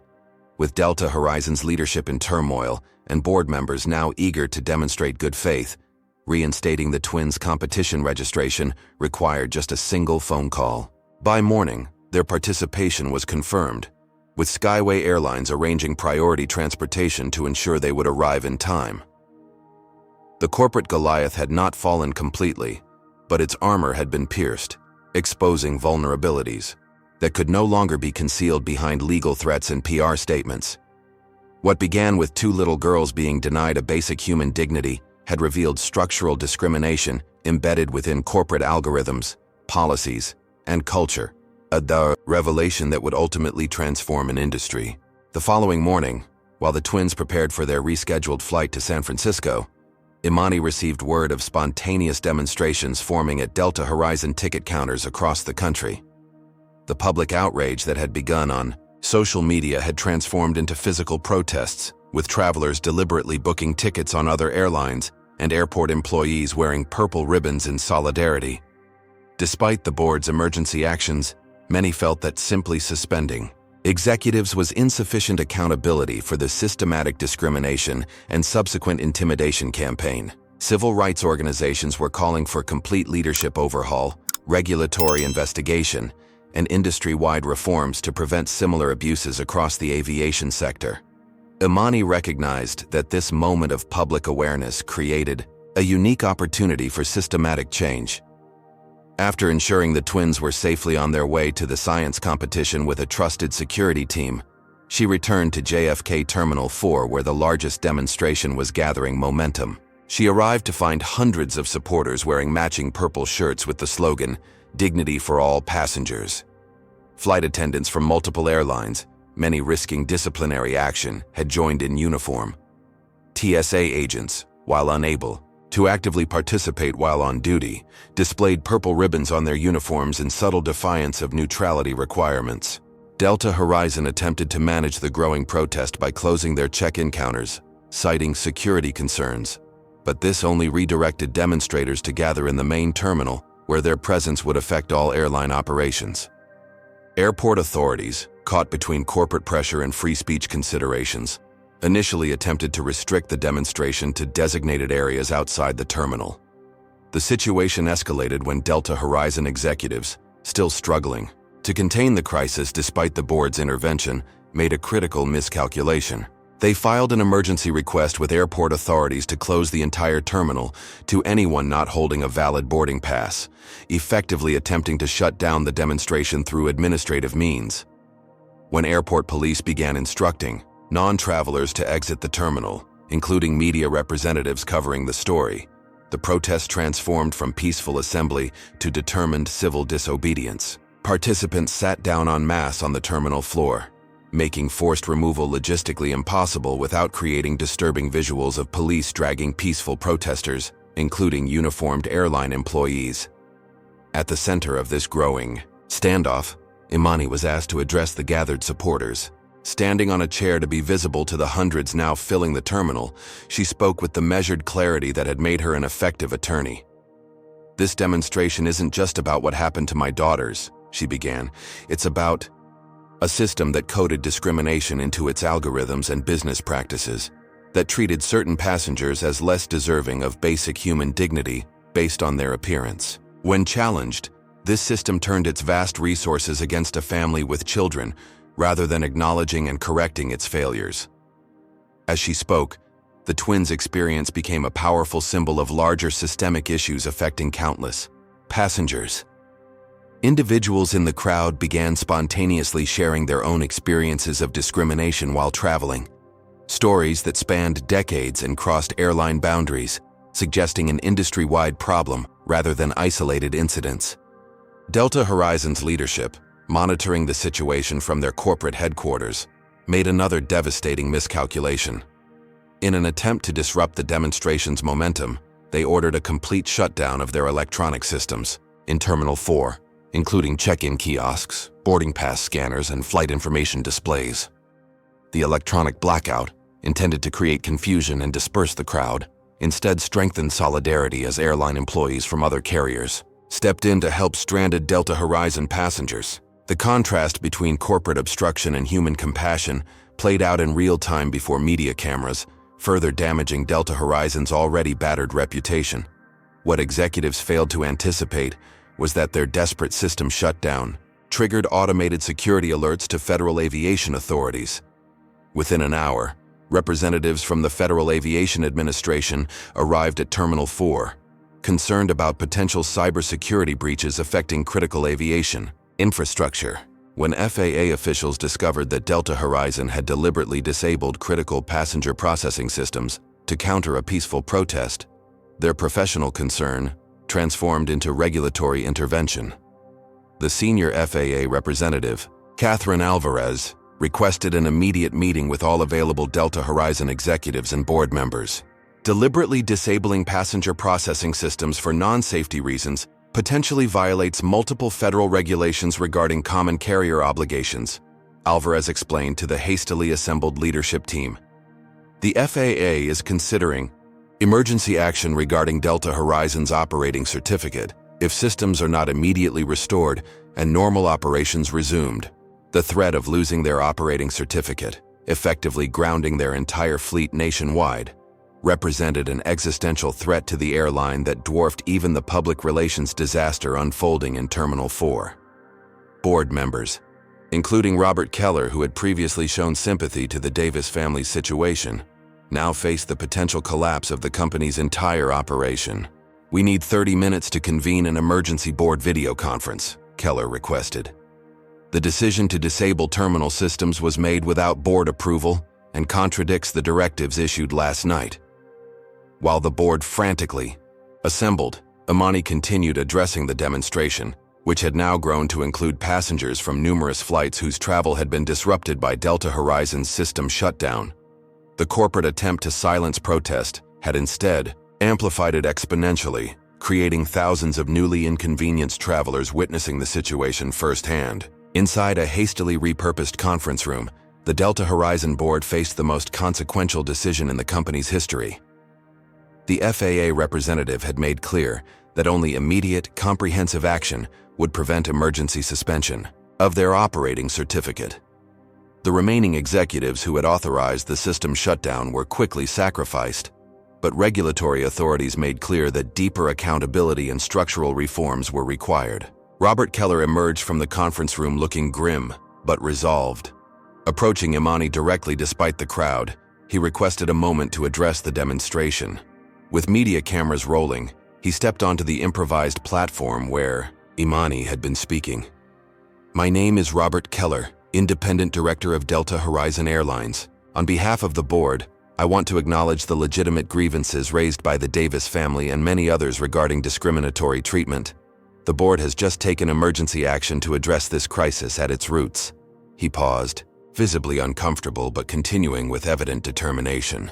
"Effective immediately, CEO Gregory Wilson and the entire executive leadership team have been removed from their positions. The passenger scoring algorithm with racial components has been permanently deactivated. The board has authorized the creation of an independent passenger rights commission with oversight authority regarding all service policies and practices." These dramatic announcements represented unprecedented corporate accountability. But Keller wasn't finished. Most importantly, Delta Horizon acknowledges that discrimination occurred, that corporate resources were improperly used to intimidate those who reported it, and that this represents a fundamental betrayal of our obligations as a common carrier, serving the public. As he concluded, the terminal's electronic systems suddenly reactivated, displays showing all previously canceled flights now rescheduled. The corporate surrender was complete, a public admission of wrongdoing and concrete commitment to structural reforms that would transform the airline's operations. The demonstration had achieved in hours what years of individual complaints and regulatory oversight had failed to accomplish. The collective power of witnesses, employees, and affected passengers, amplified by media coverage and social media dissemination, had forced accountability from one of the nation's largest corporations. As the crowd erupted in cheers and applause, Imani experienced a complex mixture of vindication and exhaustion. The system that had humiliated her daughters had been forced to acknowledge its failures publicly and commit to meaningful reform. Yet the human cost had been enormous. Janet still hospitalized, the twins traumatized, their family's privacy and security violated in ways that would have lasting impact. The terminal confrontation represented a decisive victory, but the work of true systematic change was just beginning. As corporate accountability finally took concrete form, Imani turned her focus to ensuring the promised reforms would be implemented with transparency and ongoing oversight. The legal battles, regulatory complaints, and class action development would continue for months, perhaps years. But the power dynamic had fundamentally shifted. The corporate Goliath had not merely stumbled, it had been forced to acknowledge its fundamental failures and commit to transformation under the watchful eyes of those it had harmed. What began with the denial of basic human dignity to two 9-year-old girls had culminated in an industry-changing moment of accountability that would protect countless future passengers. 6 months after the initial bathroom denial incident, Imani Davis stood at a podium in the main conference room of the Department of Transportation in Washington, D.C. Beside her, the twins had grown nearly an inch taller, their matching purple dresses and confident postures reflecting the remarkable journey they had undergone from victims to catalysts for change. The assembled audience included regulatory officials, airline industry representatives, civil rights advocates, and media from around the world.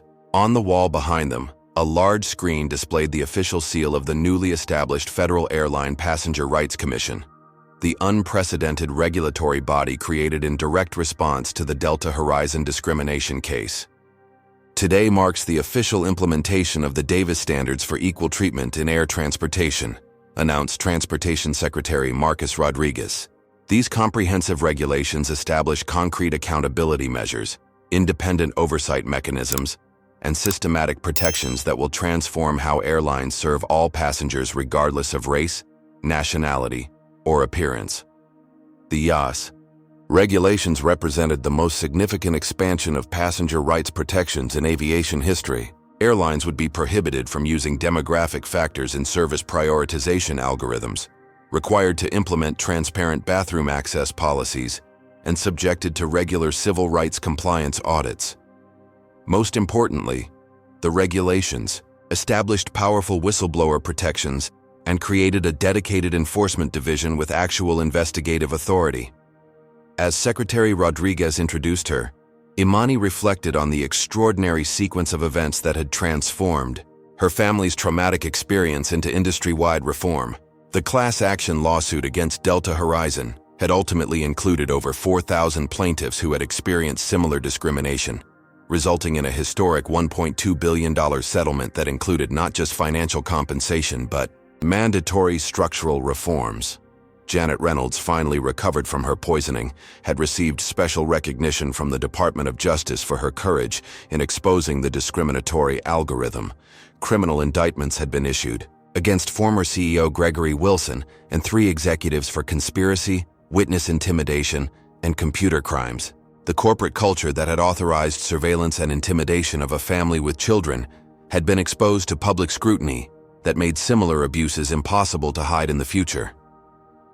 Delta Horizon itself had undergone complete transformation under new leadership specifically selected for their background in civil rights and corporate ethics. The airline had emerged from its crisis as an unlikely industry leader in equitable service policies, implementing passenger rights protections that exceeded federal requirements and establishing an independent passenger advocacy office with actual authority to resolve complaints. 6 months ago, my daughters were denied a basic human dignity that was provided to their white counterparts. Imani began her address. What followed was a systematic attempt to silence our family using corporate resources, surveillance, intimidation, and reputation destruction. But what was intended to silence us instead revealed structural discrimination that affected thousands of passengers across the aviation industry. She gestured to the twins, who stepped forward with practiced confidence. My daughters have asked to share what this experience has taught them, in their own words. Zara spoke first, her voice clear and steady. When they wouldn't let us use the bathroom because of how we look, it made us feel like we weren't really people to them. But standing up about it showed us that when something wrong happens, speaking the truth can change things for everyone, not just yourself. Zuri continued seamlessly where her sister left off. Our dad used to tell us that justice isn't just about one person winning, but about fixing the system so everyone gets treated right. We didn't just want an apology. We wanted to make sure no other kids would feel how we felt that day. Their simple eloquence brought many in the audience to tears.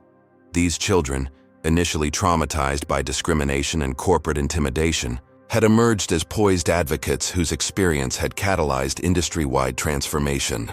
The Davis Standards were remarkable, not just for their comprehensive passenger protections, but for the unprecedented financial penalties attached to violations. Airlines would face fines of up to $250,000 per discriminatory incident, with cumulative patterns potentially triggering operating certificate reviews. Corporate executives would bear personal liability for retaliatory actions against discrimination reports, eliminating the protective shield of corporate structure that had previously insulated decision-makers from accountability. Most significantly, the settlements established the Davis Family Foundation for Equal Treatment in Public Accommodations, funded with $300 million from the class action proceeds. The foundation would provide legal representation to individuals experiencing discrimination in transportation, hospitality, and public services, ensuring that future victims would not face corporate power alone. Beyond the formal regulations, the case had transformed public expectations regarding corporate accountability. Passengers across all transportation sectors had become more vigilant about documenting discriminatory treatment, creating a crowdsourced accountability network that corporations could no longer dismiss or intimidate into silence. Financial markets had registered this shift in power dynamics, with investor scrutiny of corporate discrimination complaints intensifying dramatically. Companies with patterns of bias complaints faced not just regulatory consequences, but significant stock devaluations as institutional investors incorporated discrimination risks into their assessment models. As the ceremonial signing of the new regulations concluded, Secretary Rodriguez presented special recognition awards to the twins for their courage in sharing their experience despite personal cost. The girls had not only reclaimed their dignity, but had transformed their trauma into protection for countless others, a legacy that would outlast any individual settlement or regulation. The twins had indeed participated in the National Junior Science Olympiad, arriving just in time for their presentation on microfluidics and capturing first place despite the extraordinary circumstances surrounding their journey. Their victory had garnered additional media attention, further humanizing their experience and countering corporate attempts to dismiss them as disgruntled passengers. In the months following the incident, their academic achievements had continued to flourish, with both girls developing a particular interest in algorithmic ethics and bias detection, turning their traumatic experience into intellectual motivation to prevent similar discrimination in emerging technologies.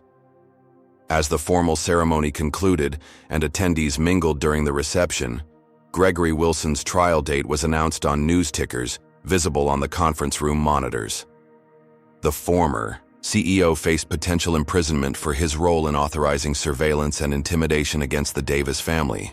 Corporate power had met its match in the determined advocacy of a mother protecting her children. The final vindication came in the form of the official name applied to the comprehensive new regulatory framework, the Davis Standard, ensuring that the family's stand against discrimination would be referenced in corporate boardrooms, training programs, and policy discussions for decades to come. What had begun with two little girls simply needing to use the restroom had culminated in a transformation of corporate accountability, passenger rights, and public expectations that would protect countless travelers from similar discrimination. Their personal humiliation had been transformed into industry-wide reform through the courage to speak truth to power and the refusal to be silenced by corporate intimidation. As they left the Department of Transportation building, Zuri looked up at her mother with thoughtful eyes. "Mom, do you think Dad would be proud of what we did?" Imani hugged her daughters close, emotion making her voice slightly unsteady. "More proud than I have words to tell you. You didn't just stand up for yourselves, you changed things for families you'll never even meet. That's the most powerful kind of justice there is." The family walked down the steps toward their waiting car, no longer requiring security protection now that those responsible for the threats against them faced criminal prosecution. Above them, the newly approved federal airline passenger rights commission seal was being installed on the building facade, a permanent institutional reminder that when powerful corporations violated human dignity, accountability would follow. The Davis Standard had transformed an industry, but more importantly, it had transformed the conversation about corporate responsibility and passenger rights. What began as two children's humiliation had culminated in protection for millions, a powerful testament to the capacity of truth to overcome even the most formidable corporate barriers to justice. This powerful story illustrates that confronting discrimination often requires extraordinary courage, especially when facing powerful institutions. The Davis family's journey shows that systemic change rarely comes easily. It demands persistence against escalating opposition. When corporations prioritize reputation over accountability, they often make situations worse through cover-ups and retaliation, transforming isolated incidents into evidence of deeper systemic problems. The narrative demonstrates how modern discrimination frequently hides behind algorithms and neutral policies that create plausible deniability while perpetuating bias. It also highlights the crucial role of witnesses and bystanders. When people document injustice and speak up, they create protective visibility that makes intimidation more difficult. Most importantly, the story reveals the special power of children's voices in confronting injustice. The twins' simple truth-telling cut through corporate defenses in ways legal arguments couldn't match. Their perspective reminded everyone of the human impact behind policy discussions. The transformation from individual trauma to systemic change illustrates how personal advocacy can evolve into structural reform when properly channeled. By refusing private settlements that would have silenced them, the family created space for thousands of similar experiences to be acknowledged. Ultimately, the story teaches us that accountability is possible even against seemingly untouchable powers. When truth is persistently spoken, evidence is methodically gathered, and public attention is strategically focused on demanding change, rather than accepting compensation. Have you ever witnessed discrimination and wondered if speaking up would make any difference? Comment below about a time when you saw injustice in a public space and what happened. Did you remain silent or find the courage to say something? Like this video if you believe companies should be held accountable when they discriminate, and subscribe to hear more powerful stories of everyday people standing up against systemic injustice. Share this video with someone who needs to be reminded that speaking truth to power can create real change, even when the odds seem overwhelming. Thank you for watching, and remember, your voice matters more than you know. Together, we can transform momentary courage into lasting justice.